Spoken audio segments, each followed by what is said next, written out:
मनुष्य या तो अच्छे समय का सदुपयोग करना प्रारंभ कर दे तो उनका कल्याण हो सकता है, या तो बुरे समय का सदुपयोग करने का प्रारंभ कर दे तो उनका कल्याण हो सकता है।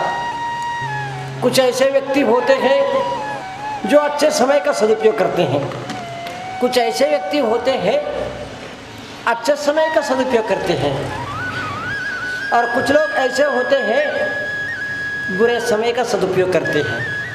जब व्यक्ति संकट में आ जाता है, बुरी स्थितियों से गुजरता है, तब उनको अपने जीवन की यथार्थ समझ में आ जाता है और जीवन को सार्थक करने की प्रेरणा मिलती है, और वह संकट में भी अच्छे समय का सदुपयोग करके अपने जीवन को सार्थक कर लेता है, बुराइयों को अनदेखा कर देता है, संकट को अनदेखा कर देता है और सन्मार्ग से चल करके अपनी आत्मा का कल्याण करता है। कुछ लोग होते हैं जो गरीबी से निकले हुए हैं और गरीबी से निकल करके संपन्नता को हासिल की है, अपने न्याय और नैतिकता के बल पर आगे बढ़े हैं, तो वो जानते हैं इस पैसे का उपयोग अच्छे समय पर अच्छे स्थान पर कर लेना चाहिए। जीवन का कोई भरोसा नहीं है, पैसा हाथ का मैल है, कब आएगा कब चला जाएगा कोई भरोसा नहीं है। पुण्य के उदय से यदि पैसा आ रहा है, उस पैसे का सदुपयोग करके पुण्य से पुण्य को बढ़ा लेना चाहिए। बुद्धिमान ये सोचता है। कुछ ऐसे होते हैं, हाँ अब तो हमारा समय है, पैसा आ रहा है, देख लिया जाएगा बाद में। जब राजा भी रंक बन जाता है तब पश्चाताप हाथ लग जाता है। कब राजा रंक बनेगा, कब रंक राजा बनेगा, कोई भरोसा नहीं है। कौन नौकर बनेगा, कौन कब मालिक बनेगा, कोई भरोसा नहीं है। मालिक से नौकर बनने में, नौकर से मालिक बनने में व्यक्ति को टाइम नहीं लगता, समय नहीं लगता। बंधुओं, कभी अच्छे समय में अहंकार नहीं करना, और जितने अधिक अच्छे समय में धर्म ध्यान कर सकते हो कर लेना। अवसर बहुत मुश्किल से मिलते हैं, सन्मार्ग पर चलने के लिए सदुपयोग करने का अवसर हर व्यक्ति नहीं कर सकता है। आज दुनिया में सुशिक्षित तो बहुत है, लेकिन समय, शक्ति, बुद्धि, संपन्नता, पैसा आदि का सदुपयोग करने वाले कितने हैं? थोड़ा सा विचार करो। हम सुशिक्षित होने के बाद, मनुष्यपर्याय को पाने के बाद भी हमने कुछ सदुपयोग करना ही नहीं सीखा है। हम मोक्ष जाना चाहते हैं, हम संसार से मुक्त होना चाहते हैं, दुख से मुक्ति पाना चाहते हैं, संकट और समस्याओं से मुक्ति पाना चाहते हैं। और कुछ लोग ऐसे होते हैं, चाहे संकट का समय हो, चाहे अच्छा समय हो, चाहे बुरा समय हो, दोनों समय का सदुपयोग करना चाहते हैं। वो सत्पुरुष होते हैं, वो महापुरुष होते हैं, वही आगे जाकर के महावीर भगवान बन जाते हैं। थोड़ा सा विचार करो, हमारे महापुरुषों ने, चाहे प्रभु रामचंद्र हो, चाहे पांडव हो, चाहे भगवान महावीर हो, चाहे पार्श्वनाथ तीर्थंकर हो, चाहे महासती सीता हो, अनंतमती हो, अनंगसरा हो, सिंहासन बैठे रहे तो भी, वनवास में रहे तो भी, रणवास में रहे तो भी उनने अब समय को सदुपयोग करने का कोशिश किया। मेरे पास एक व्यक्ति ने आया, उन्हें हमसे पूछा, महाराज जी आप ये बता दो, आप इन सबके कल्याण के लिए इतने काम करते रहते हो, इतना करने के बाद भी यदि कोई आपको धोखा देता है, आपका दुरुपयोग करता है, तो आप क्या करेंगे? मैंने कह दिया, मैं तो अपने दुरुपयोग करने वालों का मैं सदुपयोग करूँगा। दुरुपयोग करके वो धोखे में रहेगा, मैं धोखे में नहीं रहूँगा, मैं तो उसका दुरुपयोग का भी सदुपयोग करूँगा। परंतु वो महापुरुषों के पास समय कम रहता है। आपको लगता है हमारा पैसा चल रहा है, हमारे पास नौकर है, अभी समय अच्छा है, आनंद लेने दो, मजा लेने दो, एक दूसरे को दुख देने दो, उन्होंने बहुत दुख दिया, हम भी उनको थोड़ा सा दुख देने दो, फिर बाद में देख लेंगे। विचार करो, जीवन और मनुष्यपर्याय और बुद्धिमत्ता, जीवन की सार्थकता किसमें है? हम कर क्या रहे हैं? और कुछ लोग ऐसे होते हैं, चाहे संकट के समय हो, चाहे अच्छा समय हो या बुरा समय, दोनों में सदुपयोग नहीं करते हैं, दोनों का दुरुपयोग करते रहते हैं। बंधु, यहीं पर जीवन बर्बाद होता चला जाता है। आप लोगों का कितना बड़ा सौभाग्य है, बिन मांगे मोती मिले, मांगे मिले न भीख।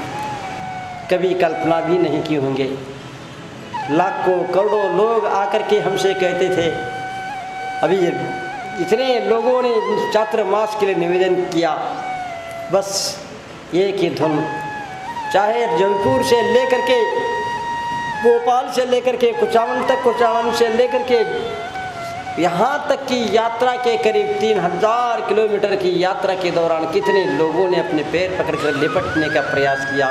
बस ये पैर चलते रहे 40 गांव और कन्नड़ की जंगल की ओर।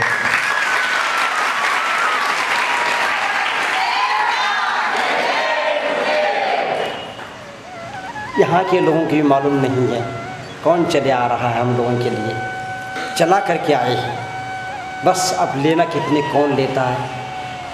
इसी राग द्वेष और कषाय में उलझ के रह जाते हैं। क्या अपने जीवन में आमूलचूल परिवर्तन करते हैं, अपनी सोच और अपनी मानसिकता में परिवर्तन करते हैं, क्या उसी प्रकार के जीवन जीते हैं और राग द्वेष में जीवन बना लेते हैं, ये आपके ऊपर निर्भर रहेगा। इस निमित्तों के माध्यम से आप पुण्य भी कमा सकते हो तो पाप भी कमा सकते हो, पाप भी कमा सकते हो तो पुण्य भी कमा सकते हो। इसके जिम्मेदार आप रहेंगे, समय नहीं रहेगा, साधु संत नहीं रहेंगे और धर्म नहीं रहेगा, तुम जिम्मेदार होंगे। लोग कहते थे, बाबा हमें अपना पर विश्वास नहीं हो रहा है, हमारे आंखों पर विश्वास नहीं हो रहा है, हमें आप हमारे गांव आएंगे, कभी कल्पना नहीं किया था। हम लोग टीवी में देखते थे और बहुत बार मन में आया कि आपका दर्शन करना है साक्षात, लेकिन हम आ नहीं पाए और हमें मालूम भी नहीं पड़ा कब हमारे गांव आप पहुंच गए। लेकिन इसके बाद अब उस ऊंचाइयों को, उस गहराइयों को पहचानने की क्षमता तुम में है क्या नहीं है, अपने आप को नाप लेना।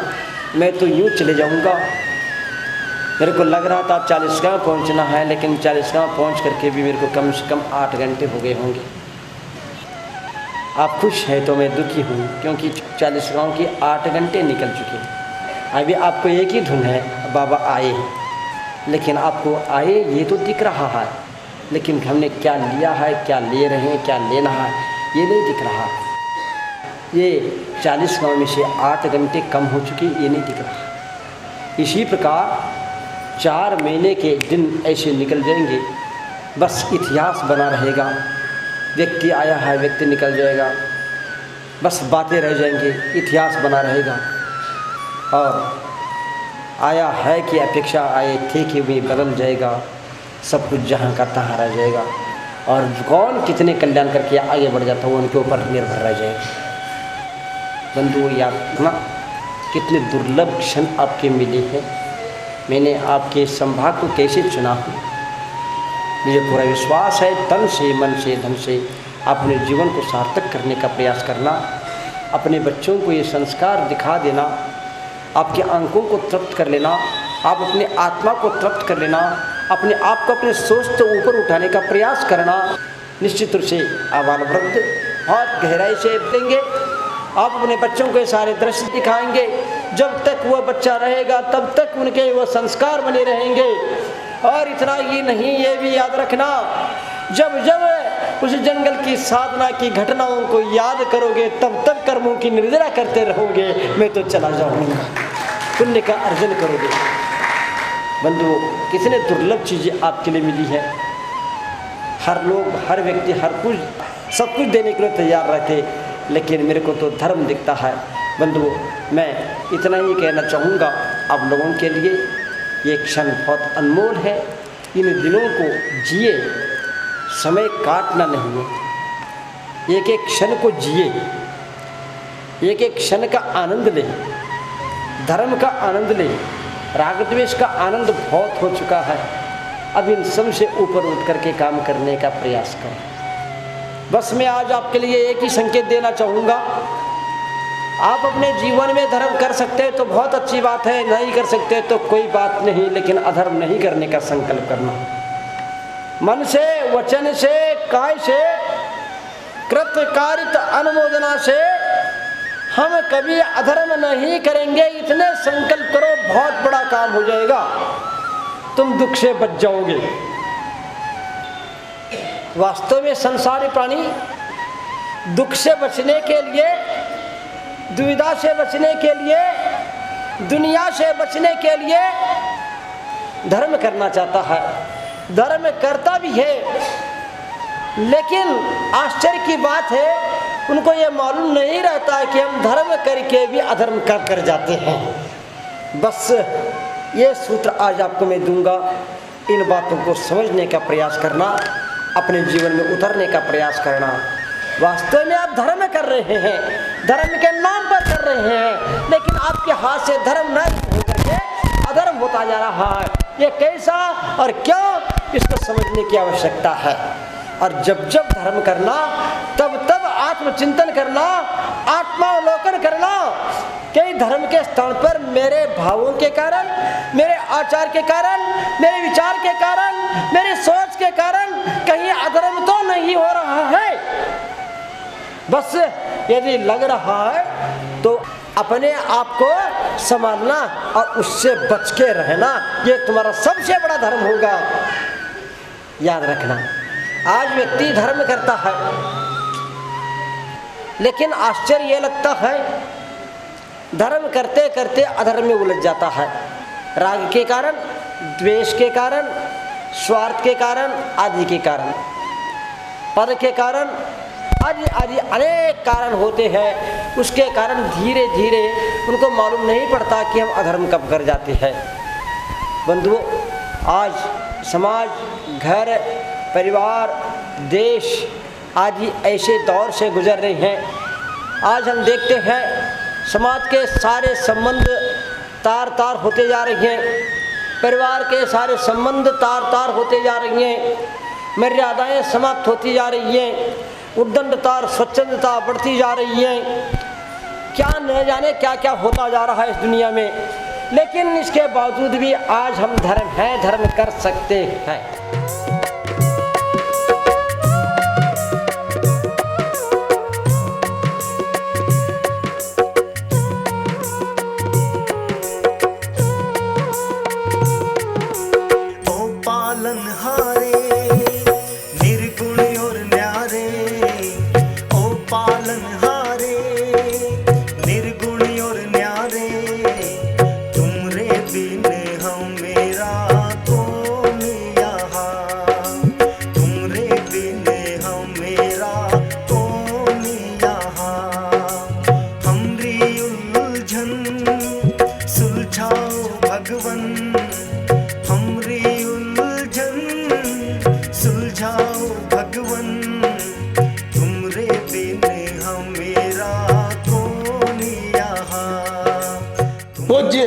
मुनिश्री का जन्म महाराष्ट्र के कोल्हापुर जिले के सिरोल तहसील के गणेशवाड़ी ग्राम में 6 अगस्त 1961 में हुआ था।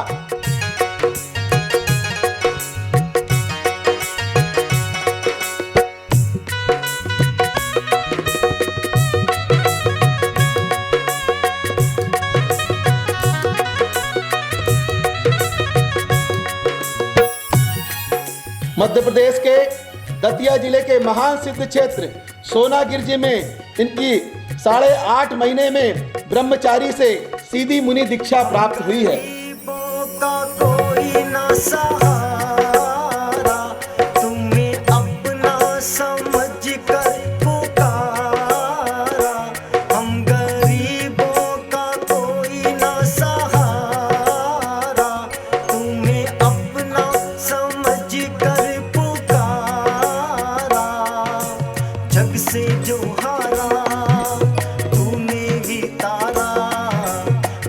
ऊर्जावान, कर्मठ, सत्यनिष्ठ, कर्तव्यनिष्ठ, करुणावान, दयावान, अपनी दया के माध्यम से सबका दिल जीतने वाले, अपनी दया से धर्म की ध्वजा लहराने वाले, सबके प्रिय, सर्वमान्य संत, चमत्कारिक संत, सबके आस्था के केंद्र, देश हित, समाज हित, जन जन के हित चिंतक संत को मध्य प्रदेश शासन, राज्य शासन ने राजकीय अतिथि का दर्जा देकर जैन समाज को गौरवान्वित कर स्वाभिमान सम्मान बढ़ाया है।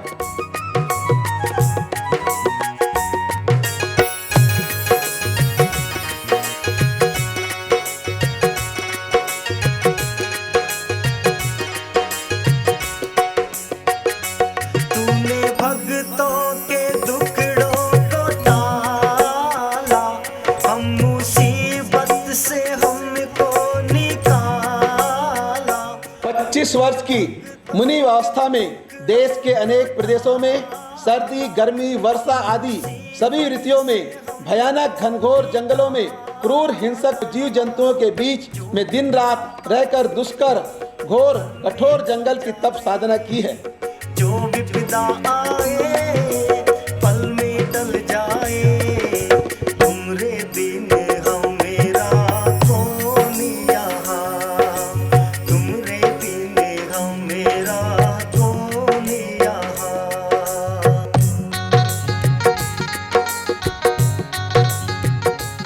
10 लाख से अधिक लोगों को माला वितरित कर नमोकार महामंत्र की महिमा बढ़ाई है। महामंत्र के प्रति लोगों के मन में श्रद्धा को बढ़ाया है और नमोकार महामंत्र की करोड़ों जाप बढ़ाकर पर्यावरण और परिवेश को पवित्र और परिशुद्ध करने का प्रयास किया है। इसके अतिरिक्त पूज्य मुनिश्री ने नशा मुक्त होने वाले लाखों लोगों को भी माला वितरित किया है।